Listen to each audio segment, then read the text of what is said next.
दिल्ली चुनाव के नतीजे जनता के सामने आ चुके हैं। सीएम की कुर्सी पर कौन बैठेगा, इस पर फिलहाल कोई फैसला नहीं हुआ है, लेकिन अधिकारी जरूर एक्टिव हो गए हैं। दिल्ली के मुख्य सचिव ने सभी विभागों के साथ एक अहम बैठक की है।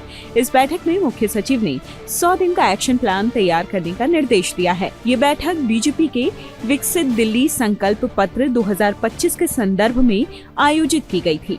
चलिए जानते हैं कि नई सरकार के 100 दिन के एजेंडे में क्या क्या है। 15 दिन के अंदर इस प्लान को तैयार करने के लिए कहा गया है। आयुष्मान भारत को प्राथमिकता देने की बात सबसे पहले रखी गई है।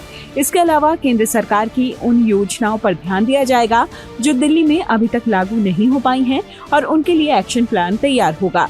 दिल्ली में जल भराव की समस्या को रोकने के लिए ड्रेनेज सिस्टम की सफाई पर भी विशेष ध्यान दिया जाएगा। इसके लिए अलग से एक्शन प्लान तैयार होगा ताकि बरसात के मौसम में जल भराव की समस्या को नियंत्रित किया जा सके। साथ ही सभी विभागों को निर्देश दिए गए हैं कि वे ये भी सुनिश्चित करें कि कई कमेटियों में अध्यक्ष और उपाध्यक्ष के खाली पदों की जानकारी दी जाए और उन पदों को जल्द से जल्द भरा जाए। महिला समृद्धि योजना को लागू करने के अलावा यमुना की सफाई, नालों और सीवर लाइनों की सफाई, सड़कों की हालत में सुधार, बारिश में जल भराव को रोकने के इंतजाम, प्रदूषण नियंत्रण के उपाय, पानी की सप्लाई में सुधार लाने, पब्लिक ट्रांसपोर्ट सिस्टम को मजबूत करने, अनाधिकृत कॉलोनियों को नियमित करने जैसे मुद्दों पर अधिकारी एक्शन प्लान तैयार कर रहे हैं।